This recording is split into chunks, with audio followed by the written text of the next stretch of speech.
not, we have reached number 15 in our countdown of the 100 greatest video games, I know, of all time. And of course, this game I fought a little bit with Victor Lucas on. All the other games on the list were from a previous year, not 2013. This one actually came out this year. It is, of course, The Last of Us from our good friends at Naughty Dog. And I believe that I have mended some fences over there, and we are friends again.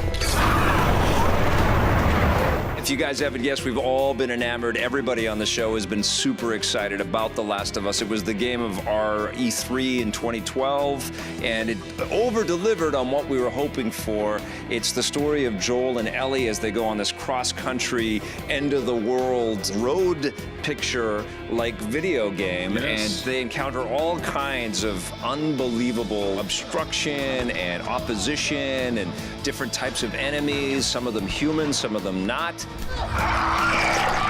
And it's creepy, it's scary, it's an emotional ride. You feel deeply, you feel really concerned for these people. Yeah, you don't really realize how little you feel when you play other video games until you play The Last of Us. There's a heart beating inside the chest of those polygons. There's a soul inside those polygons. And that's what really brings this game into sharp relief. And it's exactly why I let Victor Lucas keep it on this list. This is an amazing game. And of course, we've had a lot of love to give The Last of Us on the show. Take a look. Crying already.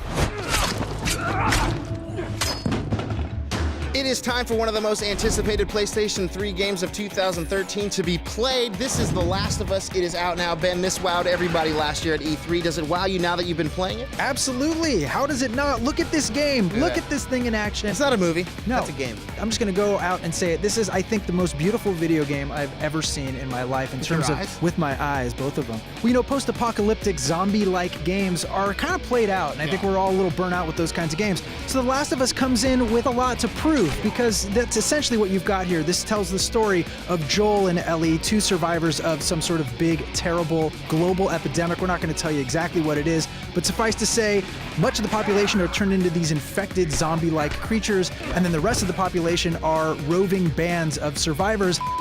Not all of them nice. Yeah, there are a bunch of them. It's coming after you, this game. It doesn't matter where you go. This ain't your turf, man!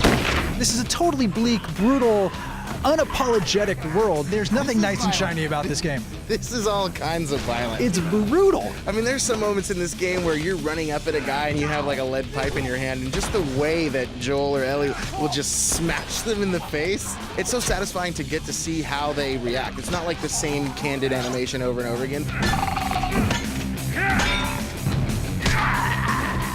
Well, to your point about the brutality, this is a game that sometimes is a little hard to deal with. Like, you're murdering people in very vicious, very realistic ways. There's something so gritty about this, but what I think is so brilliant in The Last of Us is that it doesn't just rely on those moments to be great.